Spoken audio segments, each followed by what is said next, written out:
Awesome. Hi, how are you, sir? Hello, Joey. How are you?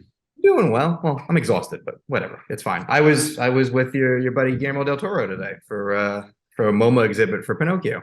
That's great. You went to the show?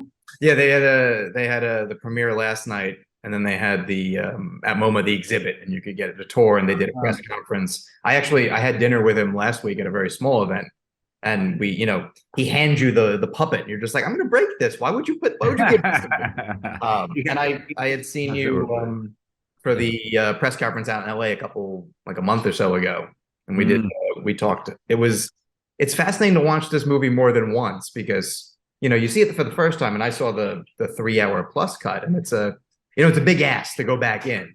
But I had actually asked you about it. Like you watched the second the tighter version, and it does feel like it's the same movie, but maybe the movie you wanted to make.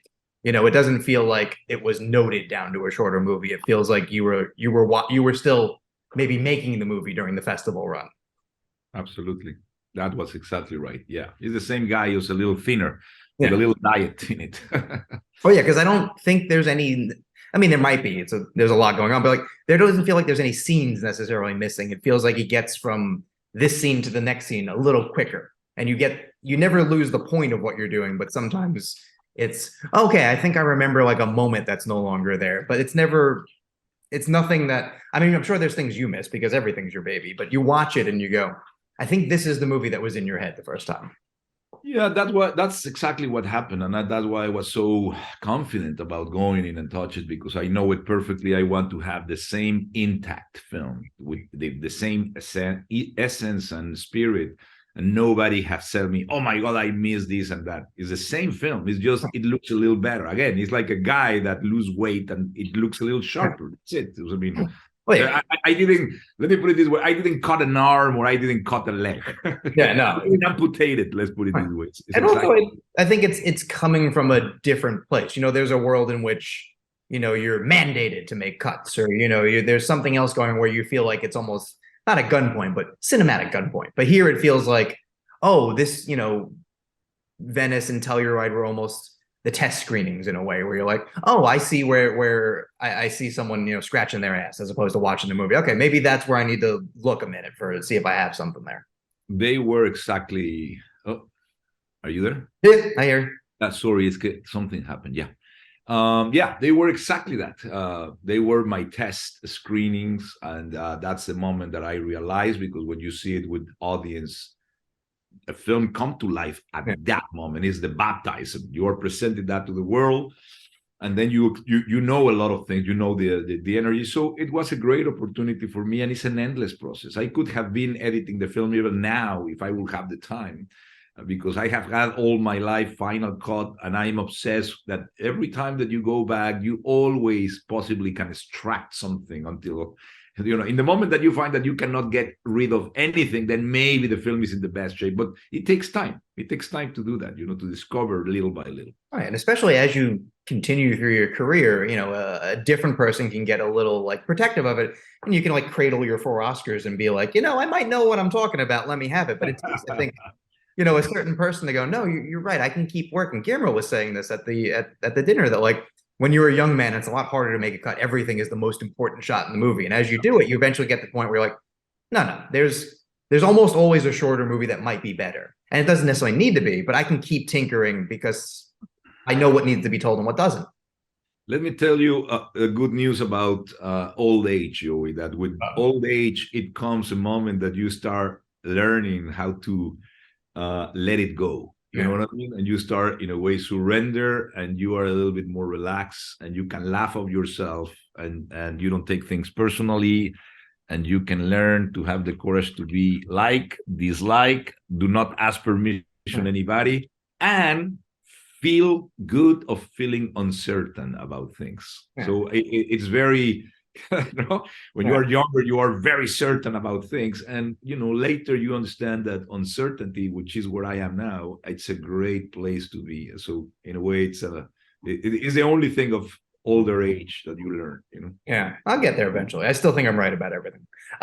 There's a sense that the movie is also exploring that because the character is obviously not you, but it's not, you're not unaware when you're writing it. They're like, oh, people are gonna, take things and assume, and that's just the nature of watching a personal story. But you allow the character to be told things that I'm sure if someone said it to your face, you'd be like, well, I don't really love that you're saying that about me. That I think also comes with age. The idea to be like, well, I want to explore different feelings about people, and I don't necessarily need it to be one type of thing. And that's, it's definitely a movie that I think doesn't turn out the same if you make it 10 years ago. And it probably doesn't have to turn out the same if you make it in 10 years. Exactly. There's a moment that you need a little bit clarity, you need courage, you need a reason why to make a movie like that. There's a time that comes. It's not something that you are looking because it's uncomfortable, it's difficult, it demands a lot of introspection and a lot of pain too. But at the same time, I think if the journey inward is where you find the most mysterious and complex element to tell the story. I mean, I think that would better, and you can offer with the rest of the world things that it doesn't make you different from anybody. We are very similar people. We deal with the same challenges, the same emotions, the same losses in a different way. So you offer, in this case, I offer my unique perspective, a lot of contradiction, with a lot of mistakes, with a lot of weaknesses, with a lot of vulnerabilities and fragile, and humor, and laughing about me first. But that material offer a lot of satisfaction and liberation too. And obviously, yes, it's a personal, intimate things and collective memories about my country, but all of these obviously using fiction to transform them, it's liberating and it's beautiful. That's what this film required from me. Oh yeah, and it's putting out into the world an interesting sense of, if you have a cultural identity that you relate to in the film, it's an added bonus, but it's not requiring that. It's not, holding you at arm's length, which I think is, surprisingly hard to pull off. I think a lot of people. Can you repeat what you said? If you what? Oh, sorry. I was just saying, like, someone who watches the film and goes, I have a cultural identity that's similar to the characters in the film. So I relate because I miss my homeland. I'm from Mexico. All that is an added bonus. It's not necessarily a requirement to enjoying the film. I'm a guy from New York. I live in Brooklyn. I have a very different background, but you can recognize the universality of the feelings, and that's what counts. I think I have been very impressed about the reaction of people after the screenings, how deeply affected people is emotionally, and how themes, as you said, themes about loss and about relation with parents, relation with adolescents and kids, the losses. My wife and I went through a very big one, and how people relate to losing a family member unexpectedly, or the relation with dementia with the mother, or with the loss of the father, that things were not solved. Or you can be from the south of the United States and now you're in New York and you don't find yourself now anymore about that.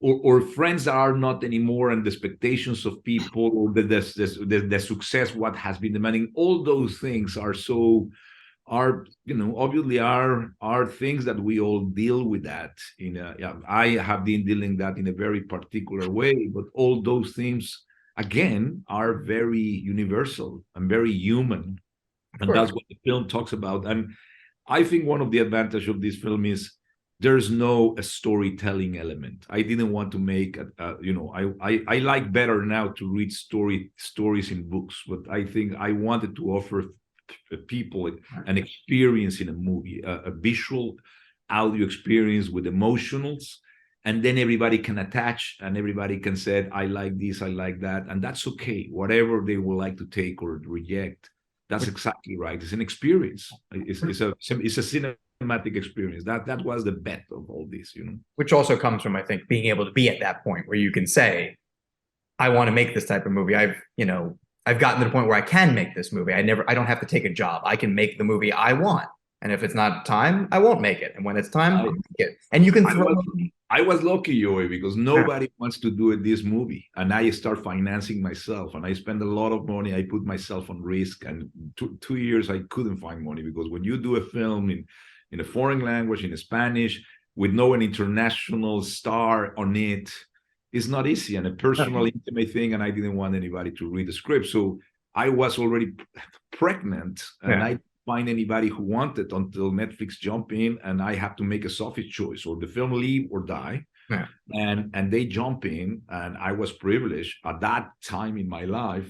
In the moment, I don't have to ask permission to anybody, you know, and I don't know explanations to anybody, and I was able to do something with their support and freedom. Right. And I feel very privileged and connected with a lot of people that is watching the film and is incredibly moved by it. What else you can ask, you know? Right. And even the people that doesn't, I love that too. Because I mean, the irritation or the love, it's great things that films should do, I think. Right.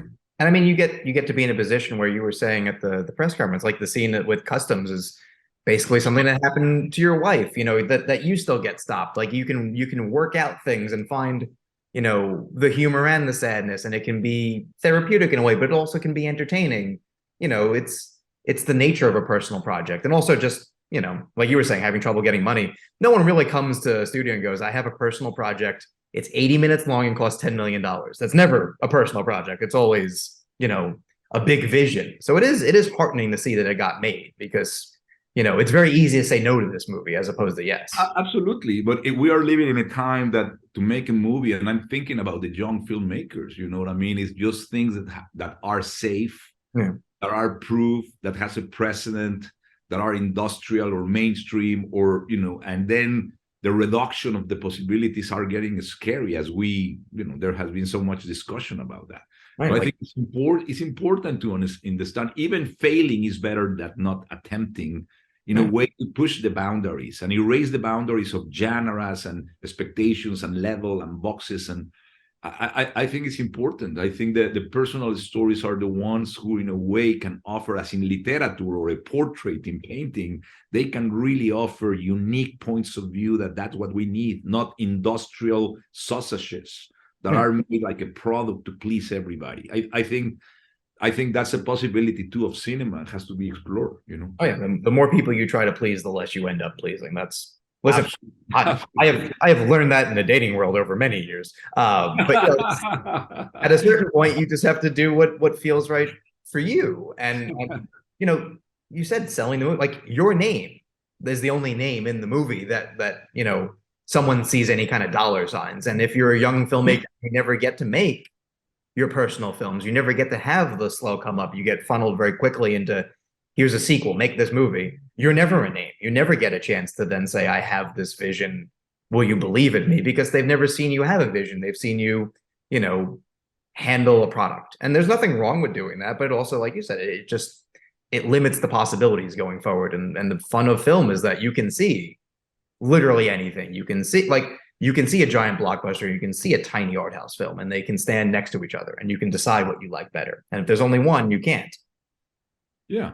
Now, the risk or challenges with these kind of films is that you need to really nail it. In the execution is the key. So in a way, form and substance are so integrated, you know what I mean? Because you can have a genius idea or concept or a crazy idea, but I think the form, how you execute it, it can be key. Because in a way, again, I think both things are as important, you know what I mean? So in a way, I think you need some experience to really deal with this material, which is not easy to flesh out, you know? Well, if you gave me your script, I'm sure I could fuck it up royally, because I don't know how to direct, you know?